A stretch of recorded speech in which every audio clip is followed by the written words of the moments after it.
कभी सोचा है हम असल में हैं क्या? मतलब साइंटिफिकली देखा जाए तो आज ना हम मानव पोषण की इसी दिलचस्प दुनिया में उतरने वाले हैं। ये वो बिल्डिंग ब्लॉक्स हैं जो हमारे शरीर को बनाते हैं और चलाते हैं। अब ये सवाल सुनने में तो बहुत आसान लगता है ना? पर इसका जवाब उतना ही गहरा है।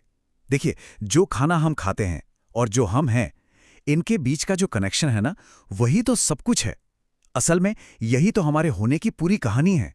अच्छा, ऐसे सोचिए कि हमारा शरीर एक हाई परफॉर्मेंस मशीन है। तो पोषण वो साइंस है जो ये पता लगाता है कि भाई इस मशीन को टॉप फॉर्म में चलाने के लिए सबसे बेस्ट फ्यूल आखिर है कौन सा।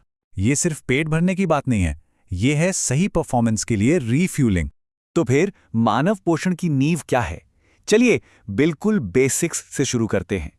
तो देखिए, पोषक तत्वों की पूरी दुनिया को ना हम दो मेन टीमों में बांट सकते हैं।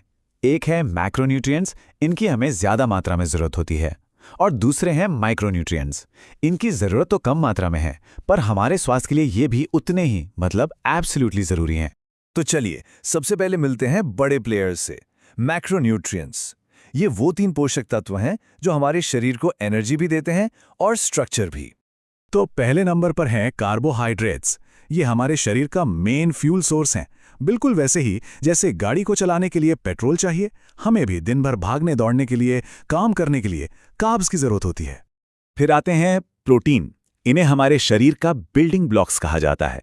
जैसे ईंटों से घर बनता है ना, ठीक वैसे ही प्रोटीन हमारी मांसपेशियों, त्वचा और बालों की मरम्मत करते हैं और उन्हें बनाते भी हैं। मतलब ग्रोथ के लिए ये बेहद जरूरी हैं। और आखिर में है फैट्स। अच्छा, ये वो पोषक तत्व है जिसे अक्सर गलत समझा जाता है ना? पर यह सिर्फ एनर्जी का स्टोर हाउस नहीं है। ये हमें गर्म रखने में, हमारी कोशिकाओं की रक्षा करने में और कुछ जरूरी विटामिन्स को एब्जॉर्ब करने में भी मदद करता है। अब जरा ये आंकड़ा देखिए, ये कमाल का है। 1 ग्राम फैट में 9 किलो कैलोरीज होती हैं। ये कार्बोहाइड्रेट या प्रोटीन से मिलने वाली एनर्जी से 2 गुने से भी ज्यादा हैं। मतलब फैट्स सच में एक एनर्जी पावर हाउस हैं। लेकिन हाँ, एक बात है, सारे फैट्स एक जैसे नहीं होते। जो अनसैचुरेटेड फैट्स होते हैं ना, जो हमें नट्स और पौधों के तेल से मिलते हैं, उन्हें सैचुरेटेड फैट्स से बेहतर माना जाता है। तो यहां पर बैलेंस बहुत जरूरी है। चलिए अब बात करते हैं उन पोषक तत्वों की जो पर्दे के पीछे रहकर काम करते हैं। हमारे आहार के गुमनाम नायक माइक्रोन्यूट्रिएंट्स। हाँ, हमें इनकी जरूरत तो बहुत कम मात्रा में होती है, पर इनके बिना शरीर का कोई भी काम ठीक से हो ही नहीं सकता। ये हैं विटामिन्स और मिनरल्स। अब देखिए, ये खुद एनर्जी तो नहीं देते, पर शरीर में होने वाले सैकड़ों केमिकल रिएक्शंस के लिए ये बहुत जरूरी है। इसे ऐसे समझिए जैसे किसी इंजन में स्पार्क प्लग होता है ना, बिल्कुल वैसा ही काम है इनका। किसी एक माइक्रोन्यूट्रिएंट की ताकत को समझना है ना, तो चलिए एक कहानी देखते हैं। जरा सोचिए, बस एक छोटे से मिनरल की कमी का पूरे की पूरी आबादी पर क्या असर हो सकता है। वो मिनरल था आयोडीन, और इसकी कमी से होता था घेंघा रोग, जो एक वक्त पर दुनिया भर में एक बहुत बड़ी स्वास्थ्य समस्या थी। ये दिखाता है कि कैसे एक छोटी सी चीज की कमी कितना कितना बड़ा असर डाल सकती है।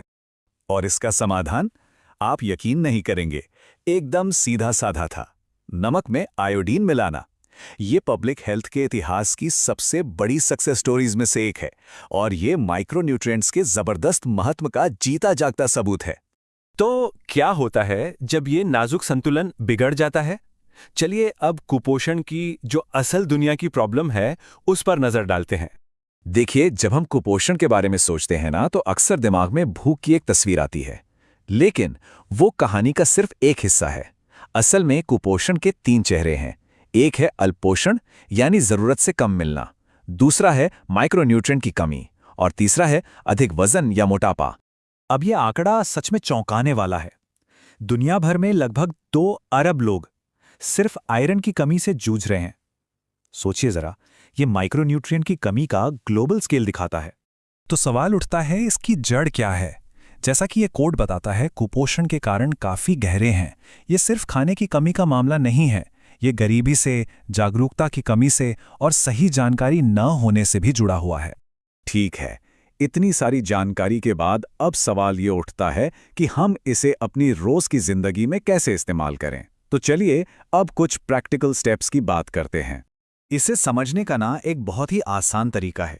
अपने खाने की थाली को इमेजिन कीजिए, ठीक है? उसका आधा हिस्सा रंग बिरंगे फलों और सब्जियों से भर दीजिए, एक चौथा हिस्सा अनाज के लिए और बचा हुआ आखिरी चौथाई प्रोटीन के लिए। ये एक सिंपल लेकिन बहुत पावरफुल गाइड है।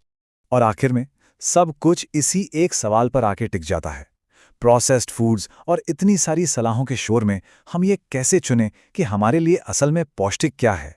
और इसका जवाब शायद किसी कॉम्प्लिकेटेड डाइट प्लान में नहीं, बल्कि सादगी में, संतुलन में और अपने शरीर की आवाज़ सुनने में ही छिपा है।